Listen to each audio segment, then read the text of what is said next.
Live from Culture Rodeo Studios in downtown Simcoe. We are very lucky to have a special guest today. Playwright Kristen Da Silva is joining us to talk about her new play. Hi, Kristen. Hi, Tanya. How are you? I'm good, thank you. So, I just wanted to connect our audience. I know that you have a play that's on right now at the Lighthouse Theatre, and it's traveling with a different production to the Port Stanley Festival Theatre. And I wonder if you could tell us a little bit about it. Sure. So the play is called Where You Are, and it's a story of two sisters who live on Manitoulin Island who are expecting a visit from their daughter slash niece. So the daughter of the younger sister is coming home from a visit from the city, and when they finally get together, it's revealed that everybody's been keeping some secrets, and the secrets end up profoundly affecting all the characters in the play. Interesting, intriguing. Yeah, and there's also a little romance subplot that involves the daughter and the next door neighbor veterinarian, Patrick. So just four characters in total in the piece. Oh, very cool. And so, where do you get your inspiration to write? Often through things in my own life, and in particular, this play was inspired by my own experience, and is in sort of an homage to my mom and her sisters, in particular her younger sister Ruth. And I don't want to give too much away about the play, but it's the story has some turns in it that are rather sad, and while it's a comedy, there is some real heart to this piece, and a lot of that I pulled from my own experience. So, is it safe to say that you modeled the niece after yourself? Somewhat, in the sense that some of the struggles are familiar, in terms of like family relationships and the challenges that arise, in particular between mothers and daughters, and those kinds of relationships that are full of devotion but can be challenging because two people can find themselves in this kind of really close relationship who may have very different personalities. And certainly in this piece, the daughter and the mother have very, very different personalities. So part of it is the struggle of the two of them to understand and accept each other. But I wouldn't say the piece is like autobiographical in any sense, and many of the details of their lives are completely fictional. So in this piece, the daughter is a doctor, and obviously I'm not a doctor, and her whole backstory is fictionalized. Oh, excellent. So, what's your experience? Because you're pretty new at playwriting, aren't you? I've been doing playwriting full time since 2016. Prior to that, I was writing kind of in my spare time, I guess, if you will. And even going back to like in university, I wrote, and I was also writing sketches for a sketch comedy group. And prior even to that, I was writing short stories, etc. when I was growing up. So being the writer's not new to me, but certainly like really being focused on it full time, that's been the last 7 years, I guess. Yeah. Wow, that's so exciting. And what's the exciting part about being a writer of a stage play? Is there one moment that you just kind of like find the epitome of the whole experience? I think for me, the whole experience is exciting because theater has always been my biggest passion, and my biggest love.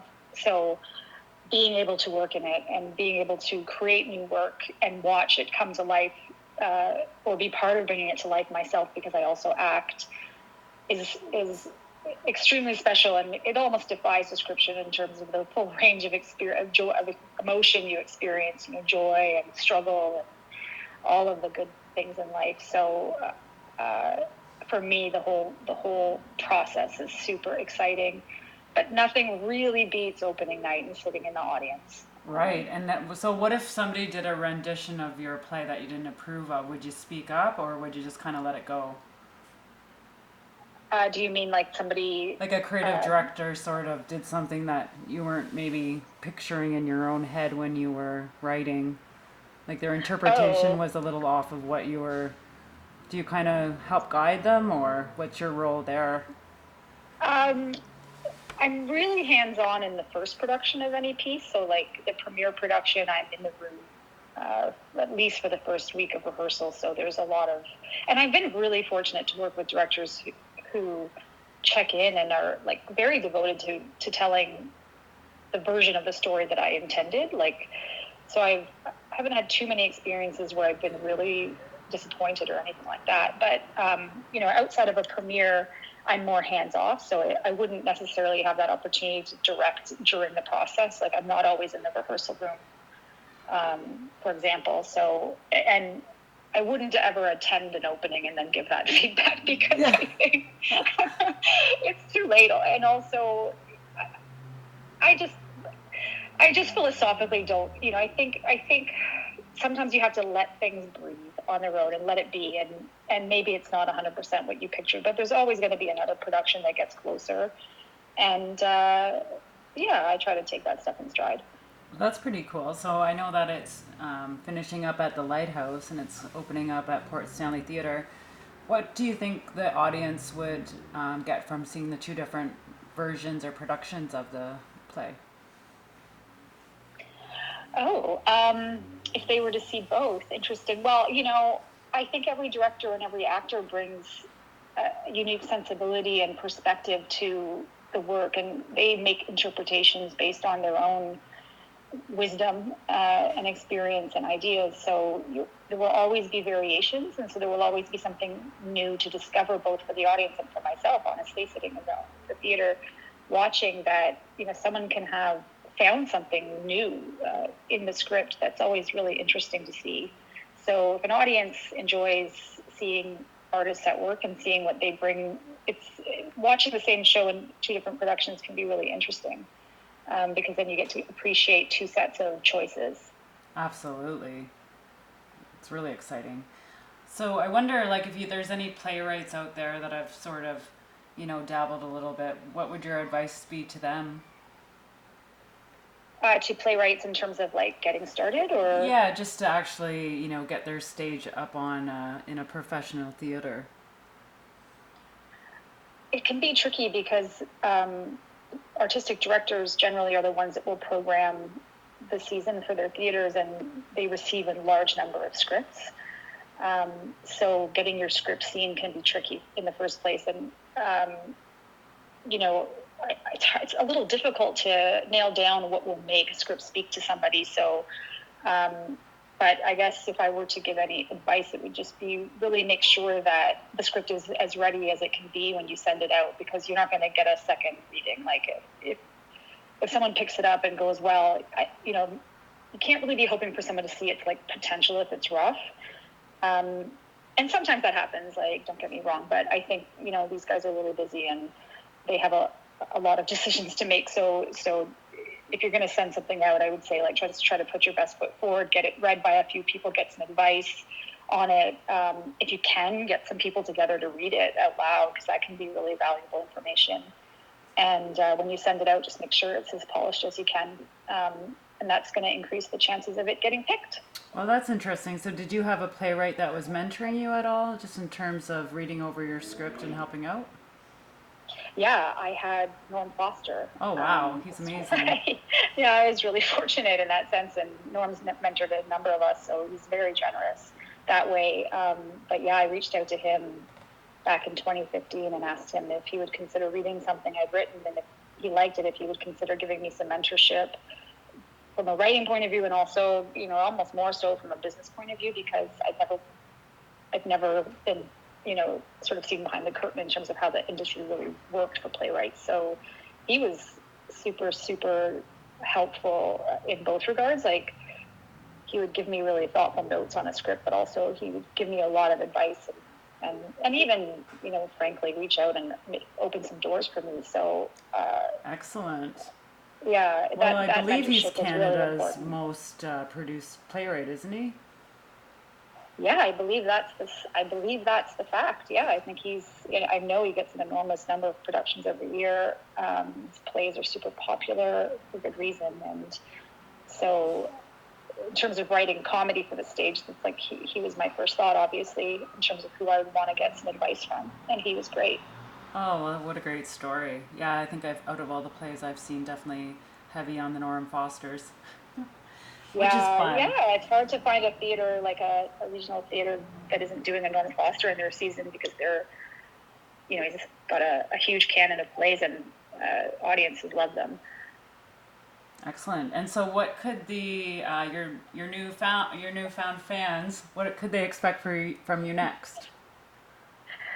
For me next, I'm working on two new shows right now, and one of them will be opening at Theatre Orangeville in the spring of 2024, called By the Light of a Story.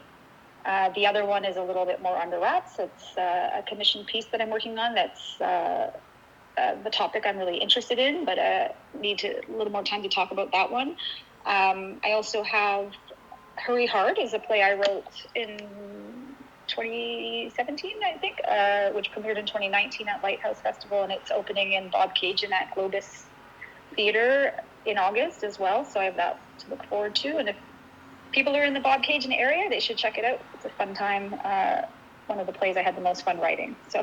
Oh, amazing! Wow, you really do have a lot on the go. Yeah, it's always summer is my favorite time of year. It's generally quite busy, and I like to get out and see other people's shows when I can. And of course, I like to try to make it out to any productions I have going on if I can reach them. So this year, I'll be trying to get out there as well, and I'll of course be coming to Port Stanley to see where you are on stage when it opens. Excellent. And so you'll be there for opening night. I think so. I'm in the process of moving right now as well, so my schedule is less open than I would like it to be. So I'm trying to fit everything in. But if I can't be there opening night, I'll be there, of course, during the run. How fun! Yeah, how exciting to watch. People interpret your work and present it. That would be amazing. I can't imagine how that would feel.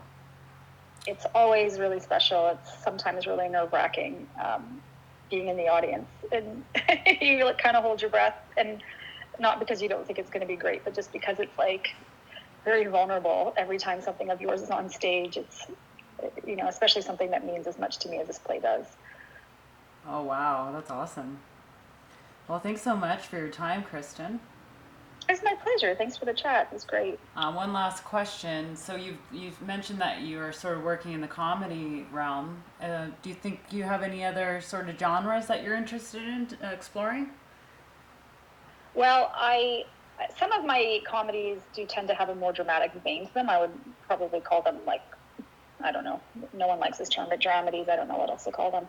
I also wrote a thriller, and that premiered last year, and that was it was a real learning experience for me, and taught me everything I don't know about writing a thriller. I think the key is always to continue challenging yourself. So I wouldn't rule out writing in other genres. But I might take a few years before I try another thriller. It beat me up a bit. What was your thriller called and about? It was called The Bluff. It is called The Bluff, and it's a really sort of classic nod to the genre.